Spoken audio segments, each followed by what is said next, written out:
I want you to take a second and try to imagine the most ubiquitous, inescapable sound of the 2010s and 2020s. Right, that was just everywhere. Exactly. And if you really think about it, it's not some, heavily produced multi-million-dollar synthesizer track from a pop lab. Yeah, not at all. It's literally just a guy standing alone on a stage with a loop pedal and a slightly beaten-up acoustic guitar. Which is, honestly, it's the ultimate musical paradox. It really is. I mean, the biggest pop star in the world often sounds exactly like the guy playing for tips at your local pub down the street. Yeah. But when you look closely at the mechanics of it, that loop pedal is actually the key to everything. How so? Well, he steps on a pedal to record a beat that he just taps on the wood of his guitar, right? See? And then it loops instantly. Then he sings a harmony over it, loops that, adds a bass line, and suddenly... Suddenly one guy sounds like an entire stadium band. Exactly. It's brilliant. And that paradox is exactly what's staring us in the face today as we jump into this deep dive. Yeah, we've got some great material today. We are looking at a newly updated 2026 biographical dossier on Edward Christopher Sheeran. Ed Sheeran, obviously. The man himself. And our mission here is to deconstruct the architecture of a modern megastar. Right. To figure out how it all actually happened. Exactly.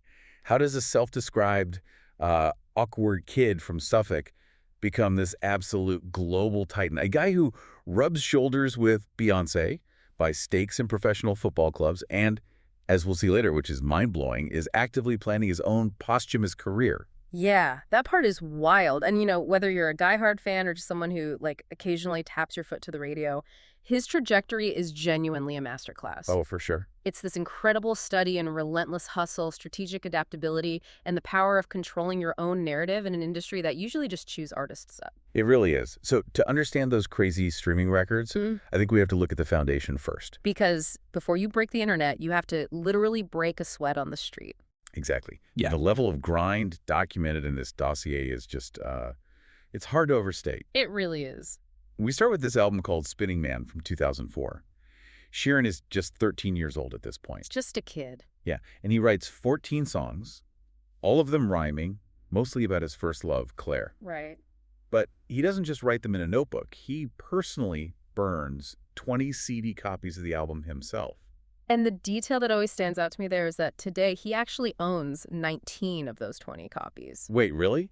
He bought them back? Yeah, he bought them back just so no one else can hear them. That is amazing. I know, right? It just shows this innate, almost compulsive drive to create and package his work from such a young age. But the real acceleration happens a few years later, right? Like Yeah. around 2008. Yeah, 2008. He moves to London and just starts gigging constantly. I mean, playing literally anywhere that will have him. Right, and he opened mic night. But he's also really smart about utilizing early digital platforms. Like, he starts posting videos on SBTV.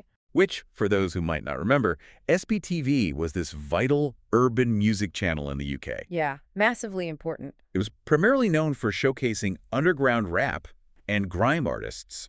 Grime being that really fast-paced, aggressive UK rap scene. Exactly. And here comes Ed Sheeran. This acoustic folk pop guy. Right, inserting himself into that totally different ecosystem. He even puts out an independent EP, the Nup5 Collaborations Project, featuring those underground grime artists. And it hits #2 on iTunes with 0 label backing, nothing. Which is insane. He was bridging gaps that the traditional music industry didn't even realize existed yet. And that hustle leads directly to that legendary 2011 gig at the Camden Barfly. Oh yeah, the Barfly. So the dossier notes 1,000 fans show up to this tiny venue that maybe hold a couple hundred people. Most artists would just tell the bouncer, sorry, we're at capacity, and go play their set. But Sheeran doesn't do that. He plays 4 different sets that night. 4 sets. He cycles the crowd through, and then he even plays a final set outside on the literal street after the venue closed, just to make sure every single person who showed up got to see him play. That is just wild dedication. Right. Reading this, I kept thinking it's the musical equivalent of that classic Paul Graham advice to Silicon Valley startup founders. Oh, the do things that don't scale thing. Exactly. Do things that don't scale. That is a perfect analogy. I mean, Playing 4 sets in a row to 100 people at a time is the literal definition of an unscalable activity. It really is. It's brute forcing the algorithm in real life. It's like the CEO hand-delivering the first product to the consumer. He wasn't waiting to be discovered by some executive. Right, he was forcing himself into the public consciousness, just through sheer volume of performance. Yeah, sheer willpower. Okay, but let's unpack this a bit. Looking at the scale of this ambition in the dossier, part of me reads this and thinks, is this whole boy next door with a guitar image just a brilliantly disguised marketing gimmick? Like, for a fiercely ambitious workaholic? Well, it's tempting to view it that way now, right? From the vantage point of him being a billionaire. Yeah, exactly. But if you look at the context of the late 2000s music industry, that troubadour image wasn't an act. It was a pure necessity. Because he was broke. Yeah, he didn't have the financial backing for massive pop productions or backup dancers. But what started as a financial necessity actually became his ultimate superpower. How so? By standing on stage alone, he brought pop music back down to earth. He proved that radical authenticity and true approachability could actually compete head-to-head with manufactured pop groups. It's the ultimate minimum viable product. Just Yeah. him, the guitar, and the songs. Exact. But, playing street corners only gets you noticed. To scale that to global ubiquity, you need a formula. Quite literally, a mathematical formula in his case. Right, the math era. From 2011 to 2023, his main albums are all titled with math symbols, plus multiply, divide, equals, and subtract. And the numbers generated by this formula are just staggering. Let's isolate Divide in 2017, for example. Yeah. He released 2 lead singles, Shape of You and Castle on the Hill, at the exact same time. They debuted at #1 and #2 in multiple countries. Which is unheard of. He completely broke day one Spotify streaming records, 13 million streams in 24 hours. Wow. He became the first artist ever to have 2 songs debut in the U.S. top 10 in the same week. And he's fueling the rest of the pop ecosystem at the same time as a ghostwriter, which the dossier highlights. Oh yeah, people forget that part. He wrote Love Yourself for Justin Bieber. And apparently Sheeran was just going to scrap that song from his own album before Bieber took it and turned it into a massive global hit. Yeah, he was just going to toss it. And he's writing tracks for One Direction, too. So he's operating the machinery of pop from both the stage and the shadows. Which actually brings up a really crucial point about his songwriting. Critics often describe Sheeran's music as being expertly vague. Okay, wait. Expertly vague. That sounds like an insult. Don't we usually praise songwriters for highly specific poetic lyrics? We do for folk artists, sure. But Sheeran was writing global anthems.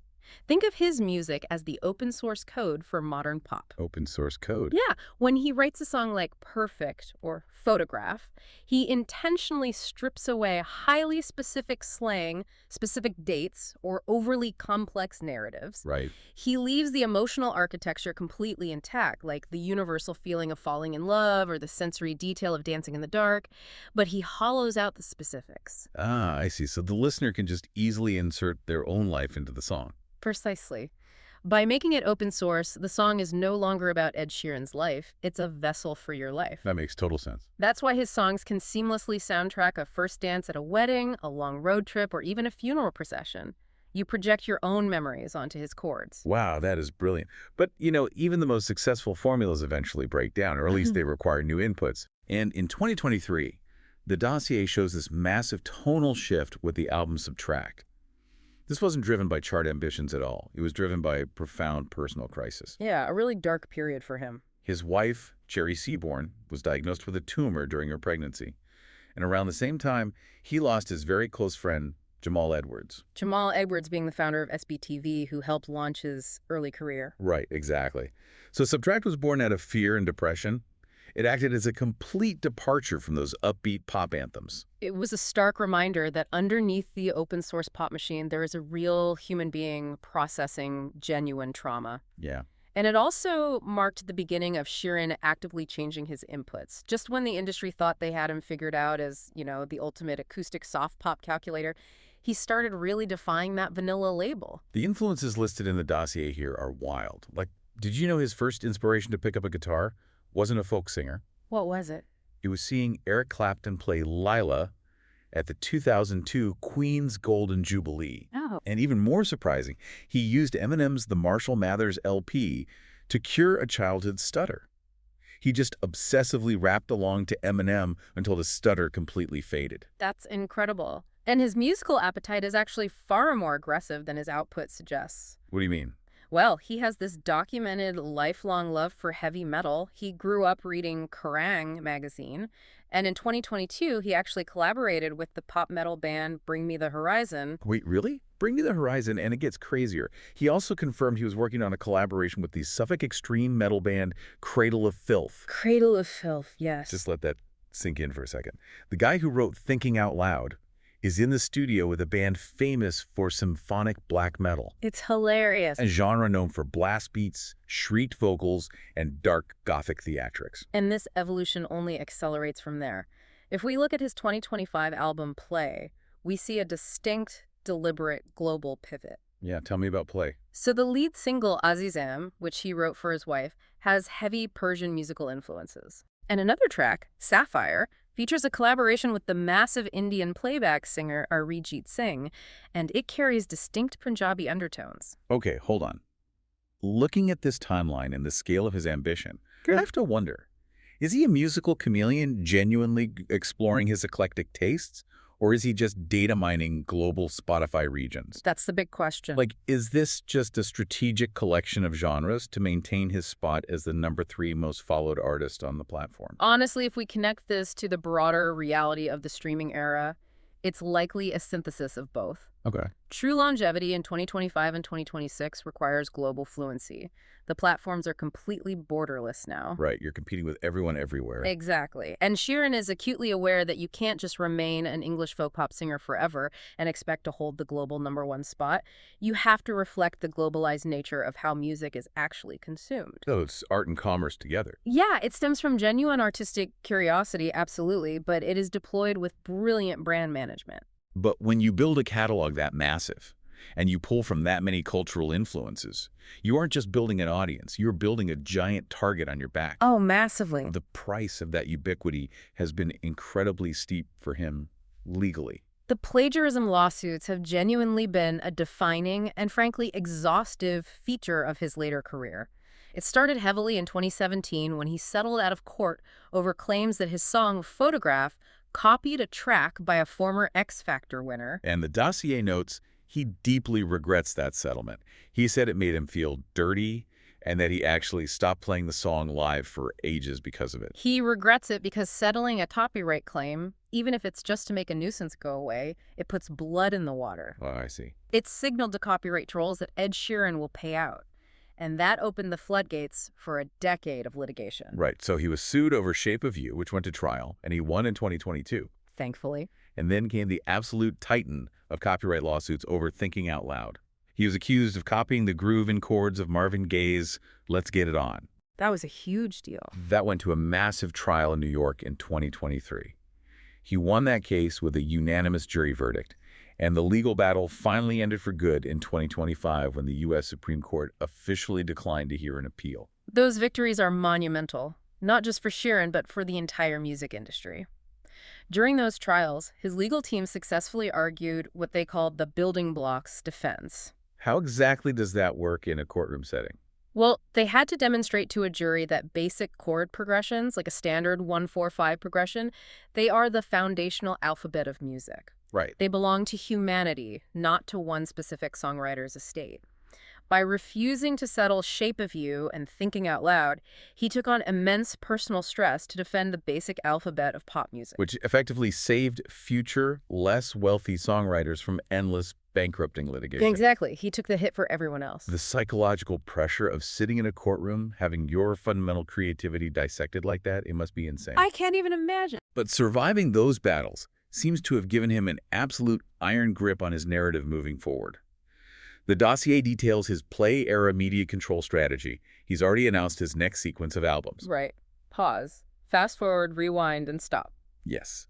But the element that absolutely blew my mind is the project called Eject. Ah, Eject. Yeah. The posthumous album. Yes. He has been recording an album called Eject since he was 18 years old. 18. It is specifically, meticulously designed to be released only after his death. He's continually adding songs to it throughout his life, and his wife, Cherry, has been designated to select the final track list once he's gone. It's the ultimate control freak move, isn't it? It really is. I mean, who does that? Well, it is the ultimate exertion of control, but it makes perfect sense when you look at what he's survived. How so? Having fought so hard in federal courts just for the right to exist in the musical landscape, he is now ensuring total, absolute control over his legacy. Ah, He refuses to leave behind a vault of unfinished, fragmented demos for a record label to exploit and remix after he dies. He is actively producing his own final statement. that is fascinating. But here's the massive disconnect for me.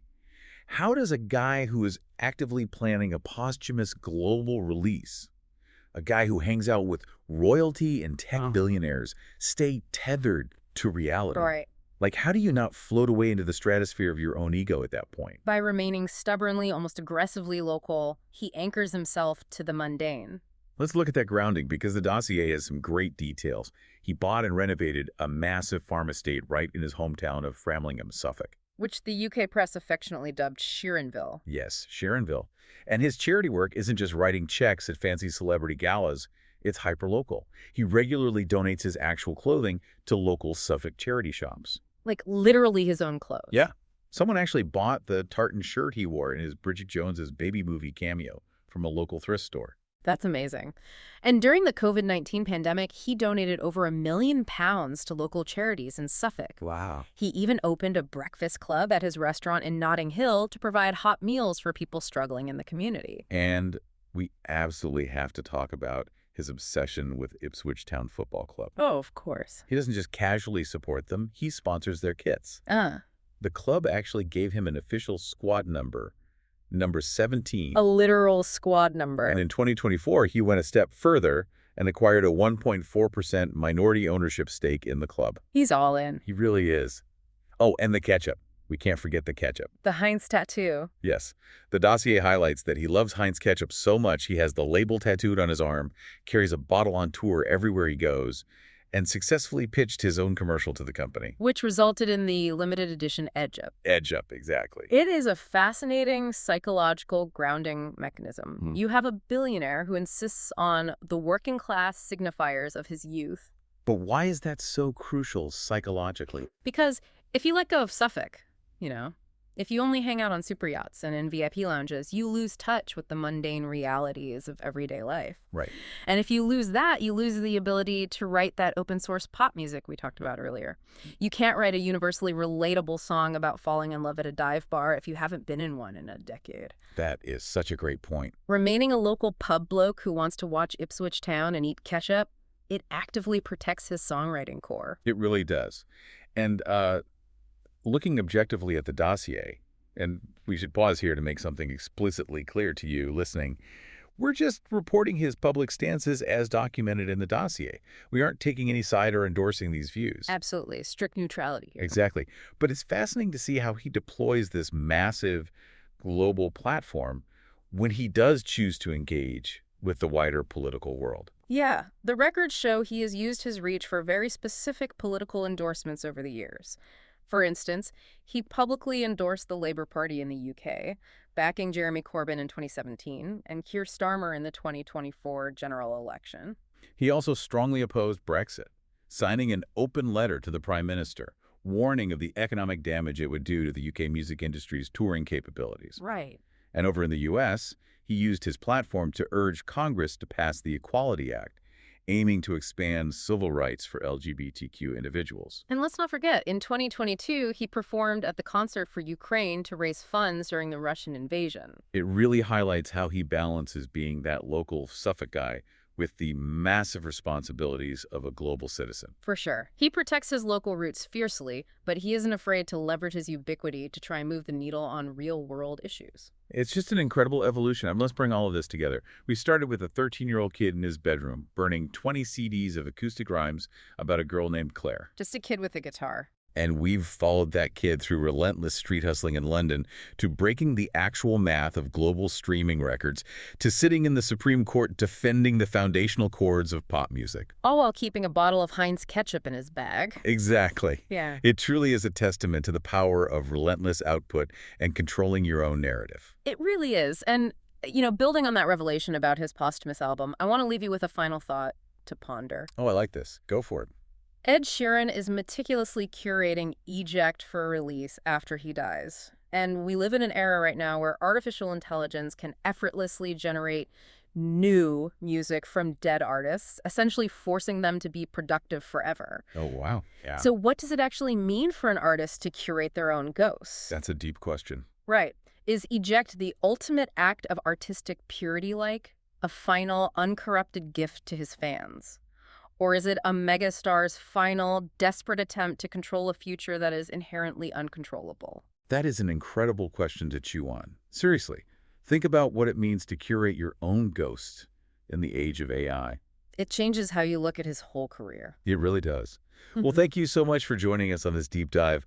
Whether you're playing for 1,000 people in a tiny pub or meticulously plotting an album you won't live to see released, at the end of the day, we're all just trying to lay down a rhythm, hit the loop pedal, and hope the song echoes long after we step off the stage.